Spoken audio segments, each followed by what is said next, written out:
I just stopped and changed out of my jeans just into leggings. Went to the bathroom, got a coffee, got a water. I got a few scores at the gas station. I got a string cheese and a pear and one of those Just Fine, I think it's called, one of those nut bars that I showed you in my eating healthy video. One of the first ones on my way. If you guys are interested, I can link it. But one of those, and I think I said it, but a pear. Gosh, I can't remember. I just had some coffee, some water, and the string cheese, and some leftover cherries from yesterday that I told you I got, the reindeer cherries. And I'm saving the pear and the nut bar for a couple hours. So I wasn't really hungry enough for a meal, because in there, like I told you, I ate the pretzel sandwich and I ate the grilled chicken sandwich. So I have had my fill of bread. I wanted to come back and talk to you about the Corrlinks system, because I've gotten a few questions about it. So I might as well just explain it in detail.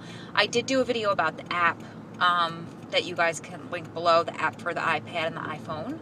But let me explain the system to you. So the Corrlinks system is the email system that is used in the BOP, the federal system. I believe that... Continue 17 miles on Penfield Road. I believe that all federal inmates have the have the privilege of using the email, except for certain guys with cybercrimes. And also, it's something that, you know, like I said, it's a privilege, not a right. I always confuse the two sometimes when I'm talking. But, so it's something that can be taken from them for disciplinary reasons. So, let's talk about the email system itself. What it is it's a central hub. It's kind of like you have to log into the system, which is www.corrlinks.com to retrieve your mail. So I guess I'll back up. The inmate puts you on a list. The list, like your email address. They need your name, your first name, last name, an address, and a phone number, and an email address to, I believe that's all the information they need to be able to be eligible to add the contact to the list. Now, I'm not exactly sure what they need to do, if they need to verify. I know we had an issue one time where my Corrlinks account was going to my home address, and the letters he was sending me with the that was coming when he was in the pen, it was they had to send for those to get printed through the email system, and the address he had for me was my work address. So they wound up banning him from sending it to the work address because it wasn't associated with my name. So I'm not exactly sure how strict they are, if, you know, how often they check up on that, or, you know, what kind of background is searched prior to adding you to the contact list. But we've added people to add them, like, you know, we've added groups, organizations, you know, friends, family members, and he's been fine. So I know that they're allowed to have a certain amount of people on that list, and I'm not sure what the cap is. I want to say 30 maybe, but to be honest with you, I'm not sure where I got that number. So randomly, like every once in a while, it's like we do with our phones with the contact list, when you know, go through it after a few years and you just clean out old numbers. It's the same thing. After a few years, he goes through and he cleans out old addresses, people that he's not really in contact with anymore. So once the inmate adds you to the list and the contact address is approved, you get a auto-generated message from the admin at Corrlinks.com. I believe that's the address. And it's this long message, and it explains to you, you know, that an inmate added you to the list. It gives you an option to block them or accept them. And you can, I've seen it happen a couple ways, so I don't know if it was updated or if they just do it different ways at different facilities, which doesn't make sense because it's a universal system throughout the whole federal system. But what you do is, the first time I did it was I got like an ID number. Then I had to go into Corrlinks.com and plug in that ID number, and then it accepted me. Another way was, in the more recent time, was that I got a link that I had to click on, like a confirmation link, and once I clicked on that link, the inmate was added to, or my address was added to that inmate's list. It was validated. So it's just a teeny bit of a process, but it's painless. And then they say it could take up to 24 hours to be validated, but usually within like a half hour you can start sending emails back and forth. So one thing to be mindful of, because it's happened to, you know, Adam's family and friends on numerous occasions, oftentimes if you have a Gmail address or a Yahoo address, those two systems recognize that message as spam. So just be on the lookout, you know, if you don't check your spam folder often and you're expecting to get one of those, you know, one of those confirmations from Corrlinks so you can validate the account, you need to check your spam folder, especially, like I said, if you have Yahoo or Gmail accounts. So there is a list of rules and regulations to use the email system. Messages are allowed to be up to 12,000 characters, I think it is, including spaces. So, I mean, I don't sit there and count characters, of course. It takes a while to get to 12,000, but of course we have reached the limit. Also, like, if you hit reply and you reply to a message and then he hits reply and you have this long email thread going back and forth, the messages below will count towards the character count.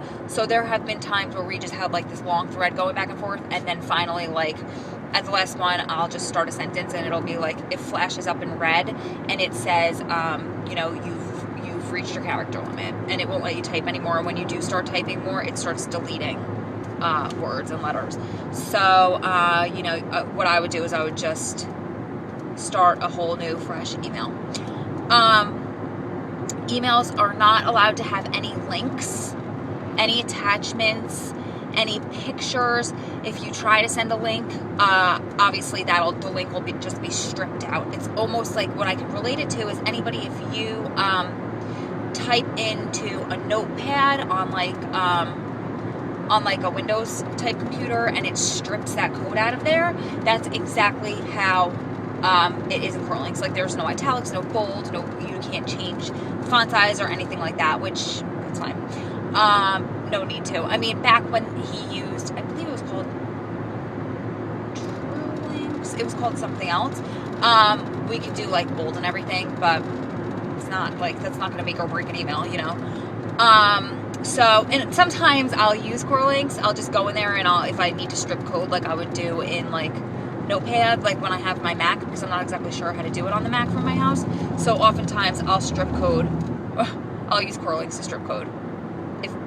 If you're following, if that makes sense, if you're a tech person. So, and I'm not really that big of a tech person, so I'm sure I'm making sense. So messages, once they're sent, aren't sent in real time like we do back and forth, like out here between email to email. So what it is it goes to a central hub for them to be reviewed. So that takes, from the time that he hits send, it takes about an hour and a half for me to get the email. And likewise, from the time I hit send, it takes about an hour and a half for him to get the email. Sometimes a little bit shorter, sometimes a little bit longer. Sometimes they all get backed up in the system for a while and you won't get emails for like days, you know, or sometimes they upgrade the system and it kind of like gets a little buggy for a few days, and that happens, but it's few and far between. You can set it up as well that when an email does finally hit your inbox in Corrlinks, you can set it up that a notification is sent to that email address, to notifying you that you have an email waiting for you in the Corrlinks system, and then you can log into Corrlinks. You know, it notifies you to log into Corrlinks and check your Corrlinks account, because if you don't have that notification set up, you won't know you have an email waiting for you unless you just frequently, continuously log into Corrlinks to check. When you log into Corrlinks, you log in with your email is your username, and you create a password. I don't know what the stipulations are, like how many letters the password has to be. It is case sensitive, but I don't know if it needs to contain a capital letter or like a numerical character. I'm not exactly sure. I don't remember because I created mine so many years ago. What else can I tell you? Emails are read and reviewed, and there are things that are flagged. So it's like any other form of communication with an inmate. You know, it's just like the phones, it's just like letters. Don't say things that you shouldn't. That's just the bottom line with that, you know. Just be cautious and don't say things that you know you shouldn't say. What else can I tell you? I believe that's it. I'm not exactly sure how much the messages cost, but I can find out. They don't cost anything on the outside end. They charge the inmates per message. The way that they can do it as frequently as they want throughout the day. The only thing is they can email for a half an hour at a time. So once they log in on their end, a countdown timer starts clocking them. They have 30 minutes. Once that 30 minutes runs out, you know, I think they get like warning beeps or like a red light flashes. I'm not sure how that happens, but he knows how much time when he has like whatever 10 seconds left or whatever it is. If the email doesn't go through, like if he's not finished with it and he didn't hit send in time or whatever, it is saved in a draft folder. He won't lose that work.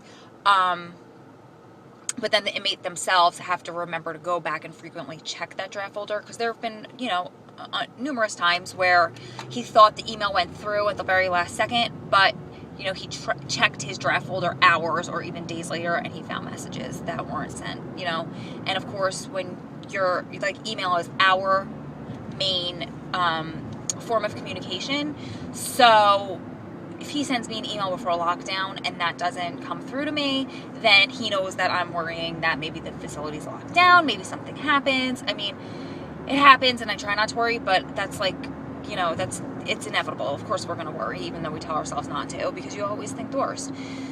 So that's one thing that they have to do. We on the outside can stay on there all day long if we want and email as often as we like. Again, it's not charged. You will get booted out of Corrlinks frequently. I don't know exactly how long you can time in for, but you'll just have to re-log in, which is good for security. I believe once the guys are booted off, they have to wait another 30 minutes before they can sign back in to the system. So often, like, if Adam's in the middle of something very important and he didn't finish, he types really slow, like hunt and peck, he will set his watch. He'll literally set a timer on his watch to come back in 30 minutes. Where he is right now, there are, I believe, only 3 computer terminals, so they fill up rather quickly. So there's often a long line for the computers. And, there's certain, like, high traffic times of day, in the middle of the afternoon. It might not be as crowded when everybody's at work than, let's say, after dinner when everybody's back. But that differs from facility to facility, and that's just something that they have to figure out on their end, just like the phones. Did I cover everything? Okay. I know when he was transferred, I got a message from Corrlinks when he was like on the road that the account was deleted, and I was like, what in the world? Because they didn't have Corrlinks at the facility he was at yet, and we didn't realize that. They had no email, and it was like really, really hard 3 months. But then, because that was, like I said, that was our main form of communication. But we, went old school, and we did letters, and we did more frequent phone calls, and we were fine. But then eventually, actually, when he landed at the facility, I got a notification on my phone that it was reinstated, like the Corrlinks account. So I don't know why that happened. I knew he was there. But like I said, then they didn't have email for the next 3 months. So I don't know why or how that happened, or if maybe they were starting to create all the accounts for the guys there the few months before. I guess maybe that's what happened. I don't know. Again, it's an amazing system. You know, he was there for years and years and years before there was any email access in the feds whatsoever. So I can't even explain how amazing it is to have the email and to have such, you know, quick access to them. It's not instant, like I said, but you know, an hour and a half isn't too bad considering how long snail mail takes, or just like waiting for a phone call when you have to tell him something. You know, there's been a few times that I'll just quickly send him an email that's like, call me, it's an emergency, you know, if it's an emergency, or like, call me, it's not an emergency, nothing bad happened, but I have to tell you something, you know, that kind of thing.